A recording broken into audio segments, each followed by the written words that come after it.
Hey guys, and welcome back to Rush Royale. And today we are going to be starting off the new season here that started recently by opening our reward from the previous season. So let's see what we get. We should get a bunch of cards here, including possibly a legendary card, I think. So we get Vampire, Reaper, and here's a legendary. What is it? It is another Shaman, as well as some gold. Personally, I would like to get the other legendaries, but that's nice too, I guess. Just as a content creator, I do want to get the other cards that I'm missing, which are all legendaries. So, kind of would have liked to have gotten a new one there, but Shaman is one that I actually use, so that is still a good thing to get, I suppose. So let's jump in here and start out the new season. I'm still working with my Boreas Hex deck, partly just because this is a very low maintenance deck, and I find it to be very easy to just sit down and play, which I guess I kind of like, because other decks, in particular, cough cough Inquisitor decks, are quite a lot of maintenance sometimes. You really have to pay attention to what you're doing. I still do with this deck, but I can definitely play it a little more leisurely while, say, watching some basketball or something like that. Whereas with Inquisitor decks, I feel like I have to really babysit the situation a little bit to make sure I have exactly what I want out there, because if you don't have the Inquisitor, correct number of Inquisitors out there for, even a number of seconds, like 5-10 seconds, you can be at a disadvantage that can cause problems. So, yeah, this deck is just a little bit less maintenance, which I suppose is why I like it. A little bit more of a chill deck. Kind of just takes care of itself. Still like to try and have the hexes in the correct spot, which does take a little bit of work. But, yeah, when I get Bedlam like this, what I like to do is just fill up the whole entire board, and then try to go for Priestess, and try to get as many of those as possible by copying them when Bedlam changes my towers there, and then I merge all the Priestess and collect a bunch of mana from it. So Bedlam for this deck is kind of a good thing, because this deck doesn't really rely on, I can get bad draws with this card from Bedlam, but it doesn't rely as heavily on a super specific card or number of cards the same way that other decks do. So they do have a tier 4 Thunderer, which is an issue, but I think we're going to be okay in this one, because I certainly have some stuff that I can merge.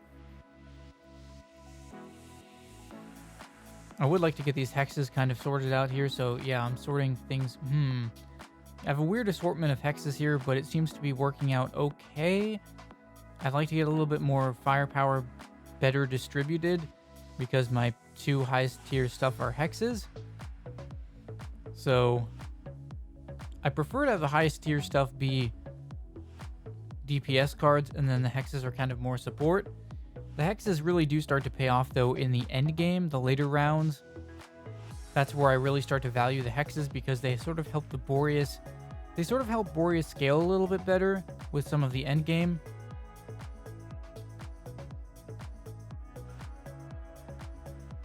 So for people who haven't watched me play Rush Royale before, Hex is a unit that basically increases an insta-kill chance for other nearby units. So it tends to work well with Boreas, which is the card that looks like an archer that I have out there. And then, of course, Thunderer, which is one of the meta cards presently. So Thunderer is just really strong because it hits multiple targets depending on your merge rank. And, the higher the merge rank, the more targets it seems to hit. And basically, Thunderer just gets quite strong, and it's good in all types of deck, because it's very strong, and it doesn't need a certain number of Thunderers to be effective. It can be good in a lot of different types of decks. So there I managed to pick up the win, or my opponent disconnected, it said, I think. So that was good. I managed to pick up my first win of the season right there. And I enjoy this deck for a number of different reasons, just because it's very chill and I feel like I can just merge things together, usually without a fear of bricking, because I have Boreas and Thunderer that are both damage dealing cards. And Harlequin isn't necessarily a brick card because you can merge it out later, unless it's like a tier 5 or something like that. You can usually merge it out later. So the only card that's a complete brick is like Priestess and Hex. And that's pretty rare that I end up with some combination of Priestess and Hex such that I can't merge them, and I don't have anything really else out there, especially in the early game. So this deck almost never really bricks in the early game unless I get exceptionally unlucky. So, and if I get anything like Hex or obviously Priestess in the early game, I just try and merge them out to something else, and then I focus on adding in the Hexes later in the match. So that has tended to work well for me. The tier 1 Thunderer doesn't seem to be really that good on its own, so I do tend to merge those and then try to go for the higher tier Thunderers, at which point its chained damage tends to start being very useful.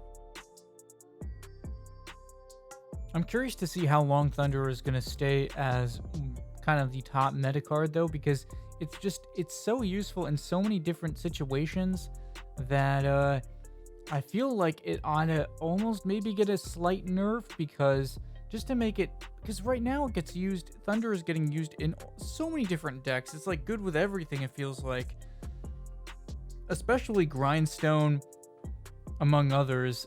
So it's definitely one of those situations where, you know, maybe it could just get slightly nerfed so it's more, you know, just specific decks it's good with, rather than, you know, the go-to card for like every meta deck now, it seems like, practically.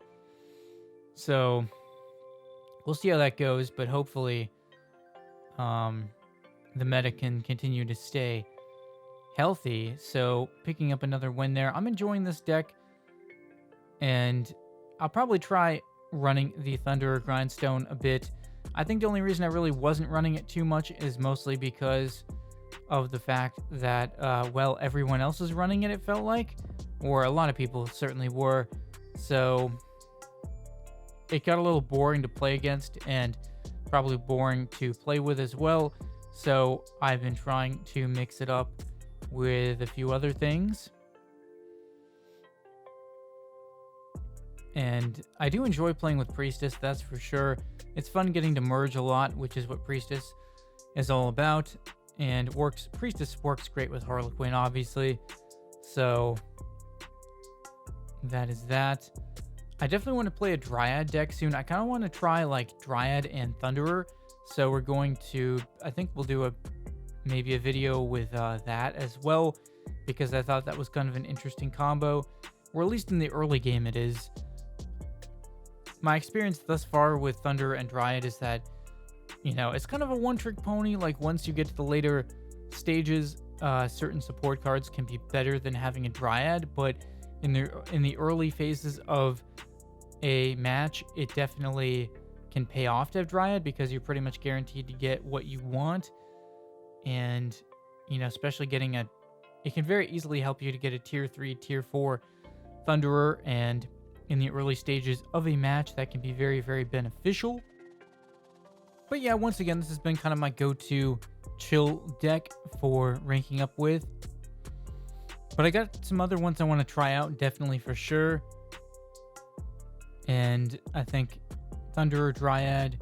I want to play a little bit with Thunderer, Grindstone. You can pretty much do Thunderer with like a gazillion other cards, it seems like. So yeah, I kind of like to get back to my Engineer strategy too and try that with Dryad, I think.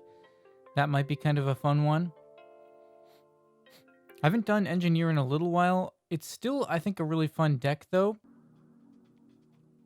But Engineer is hard to do with support cards because the Engineers you have to have enough space to link the Engineers, and that kind of requires you to not have tons of other things out there.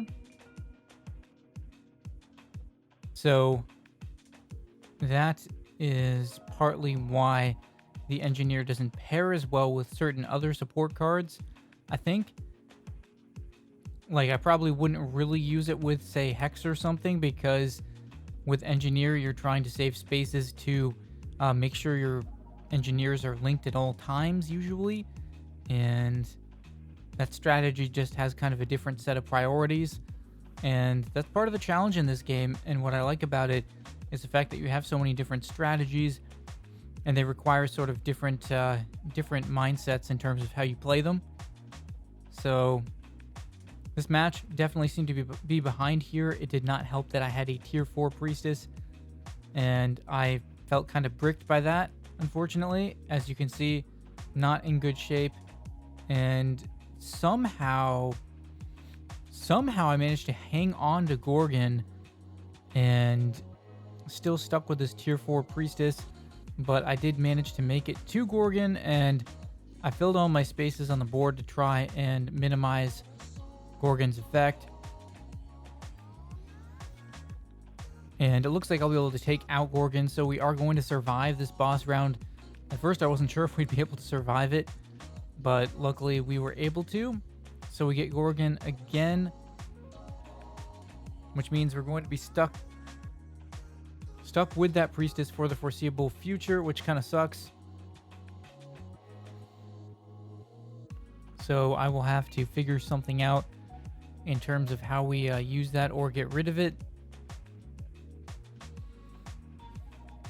But for right now, we're actually doing okay. Hex is really playing in hard here. I have two tier 2 hexes that seem to be providing some good bonuses, because it's definitely helping to get me the edge up, I think, on my opponent here. My opponent has one tier 4 Thunderer, which, I don't know. I mean, I think my stuff might be a little stronger than theirs, but theirs, I think, is pretty comparable. It's just that I'm getting maybe a lot more insta-kills. They're getting some from their executioners, but I'm definitely getting some insta-kills as well, and mine could be at a much higher health percentage, which could be playing into my favor. And it looks like we might win this right here. Are we going to win it? Almost. Yes, good game.